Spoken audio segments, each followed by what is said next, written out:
खबर कुरुक्षेत्र से है, जहां कुरुक्षेत्र के हरियाणा कला परिषद स्थित भरत मुनि रंगशाला सभागार में सूचना जनसंपर्क एवं भाषा विभाग द्वारा आयोजित 5 दिवसीय सांग महोत्सव 2026 के तीसरे दिन कार्यक्रम में अतिरिक्त निदेशक गजेंद्र फोगाट मुख्य अतिथि के रूप में शामिल हुए।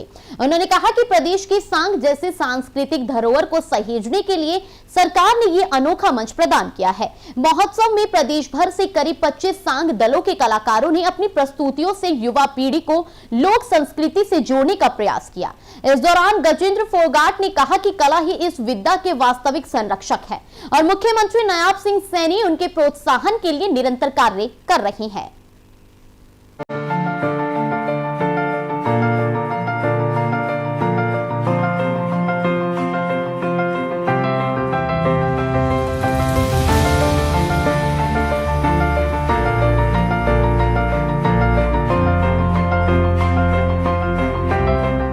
तेईस से 27 तक हमारे हरियाणा कला परिषद के प्रांगण में सांग उत्सव हो रहा है और राय धनपत सिंह जी हमारे रोहतक के निंदाना गांव से थे, जहां से माननीय मनोहर लाल जी भी हमारे पूर्व मुख्यमंत्री और हाल के केंद्रीय मंत्री हैं।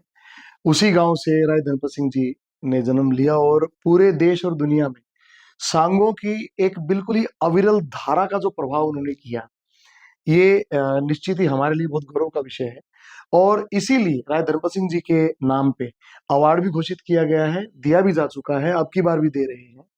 तो उनके नाम से श्रेष्ठ सांगी को हर वर्ष एक अवार्ड जो है दिया जाता है।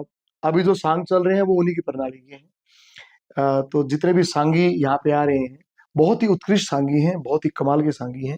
और हमारा सूचना एवं जनसंपर्क विभाग इस कार्यक्रम का मुख्य आयोजक है, जिसमें हम सब मिलके art and culture department, Haryana कला परिषद, हम सब कलाकार इनका सहयोग कर रहे हैं। तो मैं बहुत बहुत धन्यवाद देता हूं माननीय मुख्यमंत्री नायब सिंह जी सैनी को, जो कि सांग के प्रति और हरियाणा में जो लोक कला है उसके संवर्धन के प्रति बहुत गंभीर हैं। और उन्हीं के आदेश से, उन्हीं के मार्गदर्शन से ये सारा सांग का कार्यक्रम, रागनियों का कार्यक्रम पिछले कई वर्षों से चल रहा है। हरियाणा कला परिषद 3000 से ज्यादा सांग उत्सव और रागनी उत्सव अभी तक आयोजित करा चुकी है। पिछले 10 साल में इतने ज्यादा सांग और रागनी उत्सव पिछले 50 साल में भी नहीं हुए जितने पिछले 10 साल में हो गए। ये एक रिकॉर्ड है अपने आप में।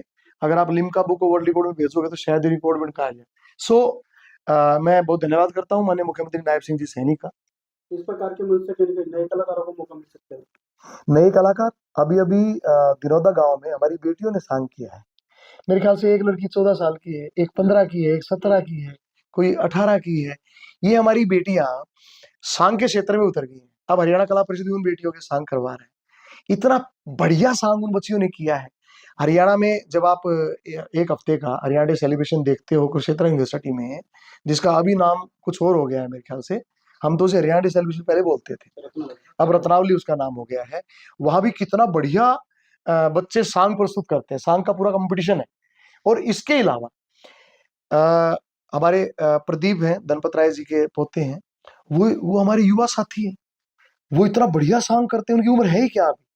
तो युवा साथी भी बहुत आ रहे हैं। एक वो धर्मेंद्र है, मोनू सांगी, एक हमारा दीपक चिड़िया है। मतलब इतने लोग सांग, अभी नए नए नौजवान इस सांग के क्षेत्र में आ रहे हैं जब से हरियाणा कला परिषद और हरियाणा सरकार के प्रयास शुरू हुए हैं। पिछले 10 साल में 20 से ज्यादा युवाओं ने सांग के बेड़े बांध लिए।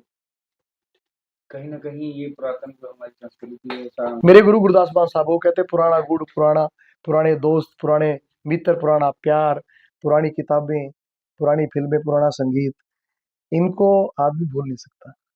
देखिए साहब, जो पुराना है ना, उसमें हमारे देवी देवता, उसमें हमारे पितर, उसमें हमारे दादा दादी जो चले गए, हमारे परिजन वहां से लेके, और हमारे बचपन में खेले हुए वो खिलौने और खाई वो टॉफियां भी। तो मुझे लगता है कि पुराना हमारे अंदर ही है, कहीं ना कहीं नया जो है उसके ऊपर चढ़ बैठा है। उस धूल को हटाने की जरूरत है, पुराना नीचे से ऊपर आए।